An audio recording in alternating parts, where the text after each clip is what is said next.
projecting and what our economic mapping was back in February, March. We're going to show you some comparisons. We're going to show you what hasn't been updated and what we need to get Congress to update. So with no further ado, let's get right into today's show. So today we're going to cover unemployment, Fed decisions, elections, the housing, inflation, even the stock market indexes. And before I get going into part of some of the updates that have happened, I'm going to bring us back into February, March of this year. Now, what I did back in February, March is when we started seeing this virus hit, I created what's called an economic mapping. And as most of you know, an economic mapping is where we go through and we look at all the different scenarios, and then we come down to what we think is the most predictable scenario. And what I'd like to do most importantly today, right now, is just point out for you where we are in this whole game. Now, we went through this again. This is what we predicted back in February and March.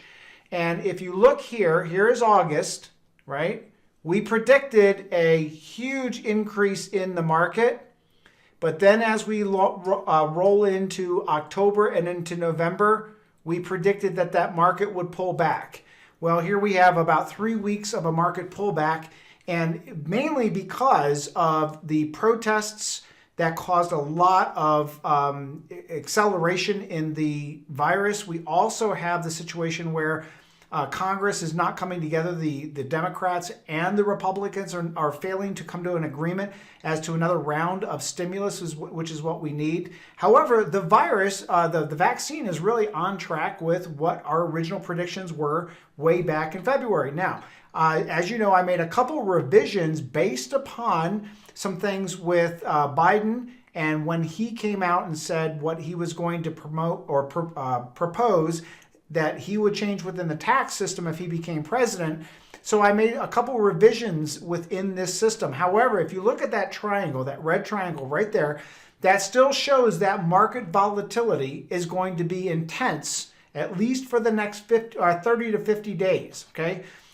Because of what's going to happen, not only with the virus, but also with the next round of stimulus, but with the election. And again, I'm circling now, which I didn't do in version 1. It's there, but I just didn't highlight it. The volatility that is expected with 8 million mortgages in forbearance. And again, that is, I pushed that out a couple months. Originally, I had it in February, March, April.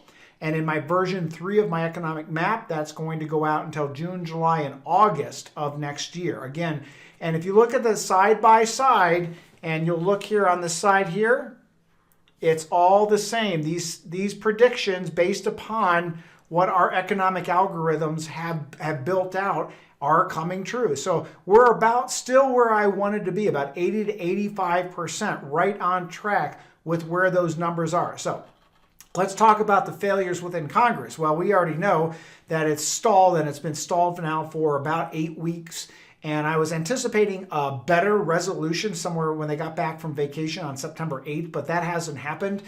You've got the combination of both parties just not coming together to understand that this is why we are seeing the economic and the stock market pullback. Now, what I can tell you is this. The minute that there is some agreement as to what this is, I think we're going to see a big punchback fast on the stock market. But again, we still have to contend with this election, and that market volatility is still going to be dependent upon the vaccine in addition to the election, not just the stimulus package.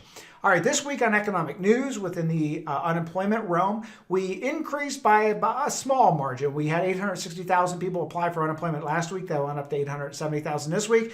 It really didn't move the needle much on the unemployment. We're still sitting around 8%. Let's talk about the vaccine and tracking the vaccine. Well, here's a good thing. Canada just ordered 70 million doses of vaccine from Pfizer. Pfizer may be the first vaccine out of the gate from the way it's looking from all of the statistics and all the papers that I'm reading. We had a little bit of change. We got 2 more companies entering into phase 1. We have 4, and some people have asked, they've sent emails, they're saying, Ken, why is it that people are entering into the vaccine race so late? Because you still have to talk about 6 to 7 billion doses. And it doesn't matter how big that company is.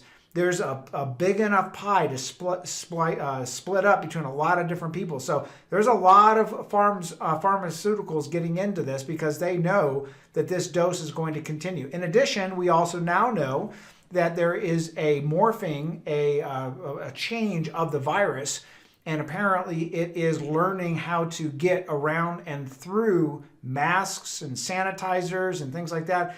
There was a statistic that came out that said 99% of the new second wave that has happened in Houston was all the second round of the virus. This is the morphed version of the virus.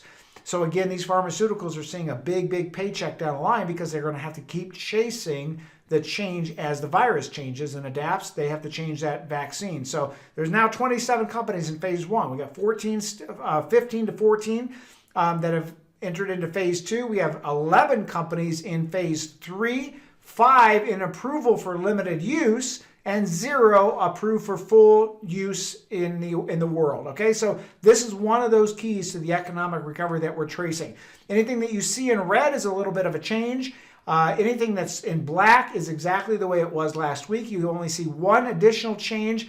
And again, I really wouldn't worry about the interest rates in the mortgage market. If you see it goes from 2.62 to 2.75, it just means that on average, that means that they're getting more mortgage applications, so they increase the rate just a little bit. That kind of slows it down just a little bit. But I would tell you again, if you've got to refinance, get it done right now. Fed Chairman Powell, again, not much changes. They last week I announced the Fed's original intention was to keep the inflation around 2 years, interest rates around 2 years, but now they've changed the tune a little bit, and you saw the market kind of come crashing down a little bit last week when that happened.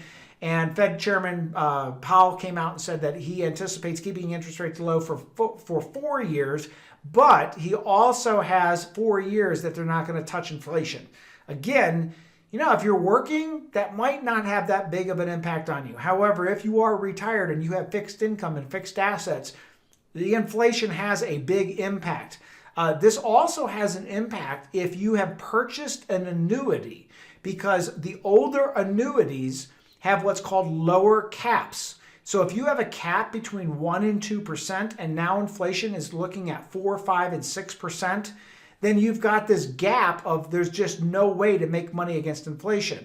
Actually, what our firm just did this week is we just invested in 2 technological tools that will allow us to research. If you've got an annuity, it'll allow us to research what those historic caps have been, what they can be, what your options are within those annuities, and then are there other options within the marketplace that you might be able to switch to.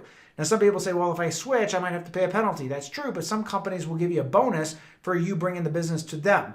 So we're just setting that tool up now. We're going to be ready to roll for next week. If people have annuities, they'll be able to bring or send in those statistics, and we'll be able to run it through this software and see what the problem is, if there is one, and then what the alternatives are. Okay, so again, annuity risks based upon what the inflation changes have been. Stock market, well, on average right now, the Dow is down as we are closing out today. The market's up a little bit, but again, still categorically, it's down about 3%. NASDAQ only down about 3 basis points technically, and it's all based upon the vaccine. It's based upon the second wave that we're seeing, and that as anticipated, the double dipper, what they're talking about coming into this fall season and winter season with both the flu and with the COVID-19.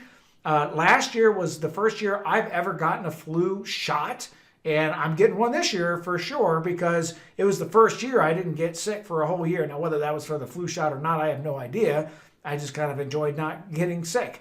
So I'm getting a flu shot because, as they say, if you don't want to have both of those viruses at the same time. So while I'm not a doctor giving you medical advice, at least I'm going to go get one. So vaccine, second wave, anticipating, already hitting. We're seeing it right now in Europe, Germany, Sweden, and a lot of the countries are hitting the second wave. And again, they're dealing with that a little bit better than they dealt with it the first time. The second thing that will affect the stock market in a big way is the stimulus. And finally, the election. Let's take a look at the stock market. And if you can see down at the bottom right in the red, it says 9/25/2020. The S&P is up as of the end of today, 0.19 compared to the beginning of the year. But I'll bring your attention to the top right of your screen. In the past 3 years, you'll see in 2017, we were up 21. Let me make a correction to that. There's a double in there. In 2018, the market was actually down 4.38%. So let me just put a big minus there, okay? So you got a negative year here, and you can kind of see, hey, we're actually still ahead of where we were in 2018. So again, not that much to be concerned about this time. You remember my original prediction. I said that I believe that if this second stimulus package goes through, we're going to see 30,000 on the Dow by the end of the year. And then 2019 was a stellar year. And if you look on the chart right here, we started off at the beginning of the year on where we are in the S&P 500. You draw a line straight across. Well, that was a terrible, terrible line. Well, you can kind of see we're right here. We're not too far off. So considering the economic devastation that has happened because of the virus, still doing pretty good on the stock markets. Everybody says, why? Why are we doing so well in the stock market? Because the stock market prices in 6, 9 months, 12 months ahead of where we are right now. Actions to take right now. Change your portfolio, for goodness sakes. Please do look ahead of where people are spending money and change your portfolio to do that. If you've got real estate, good time to sell right now. Also, consider TIPS as a short-term holding. This could be a stellar holding because it's a government security. In my belief, it's going to far outperform any kind of CD or money market.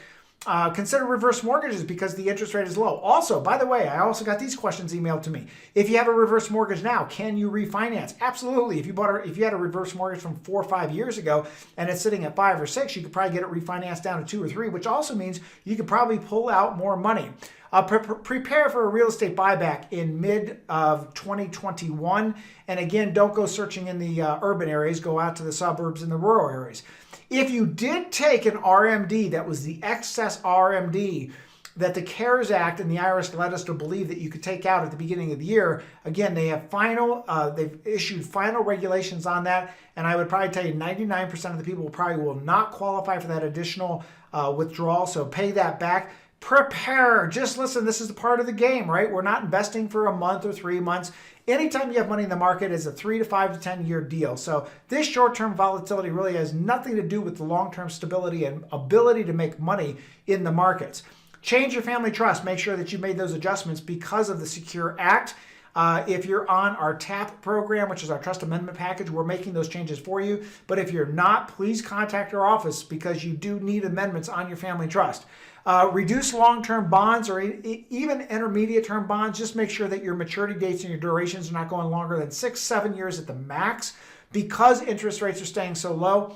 Also consider step-up basis strategies. This is where you will sell something at a gain if you could book that gain at a tax-free as a tax-free transaction. And again, married filing jointly, depending upon the tax bracket, you could sell up to $77,000 per year. Also, tax harvesting right now in RMD.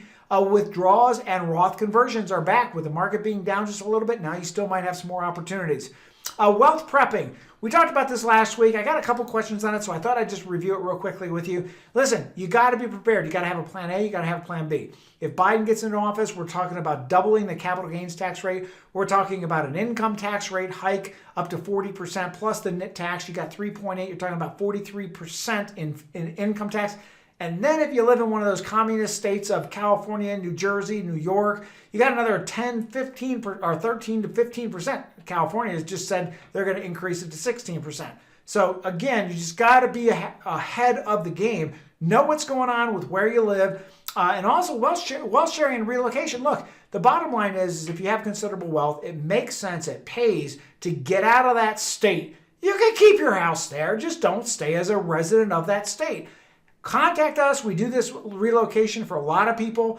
It depends upon what state you're in. You know, California is passing a wealth tax, an additional income tax, New Jersey, New York, all these, highly taxed states because they can't manage their own money, obviously, because if there are states that can manage their money with no income tax, then you got to step back and say, is there just a different way, right? Because we've lived in both California, Nevada, and Florida.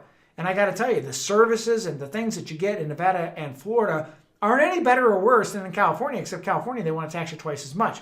So consider lowering to a lower tax state. Again, this is something that we help clients with. It's just a relocation service. Contact our office. We'll help you with it. Lastly, before I wrap up today, if you're not on the YouTube channel, just Google H&H Retirement on YouTube, and you'll find the channel. Click on the red button on the top right, and that way you can click right into our channel, and you'll also be notified. We're also on Facebook. And lastly, before I wrap up for today, if you want to get a hold of us about any of these ideas that I talked about today, give us a call. It's 844-702-1040. Again, it's 844-702-1040. And I'll see you next week, same time.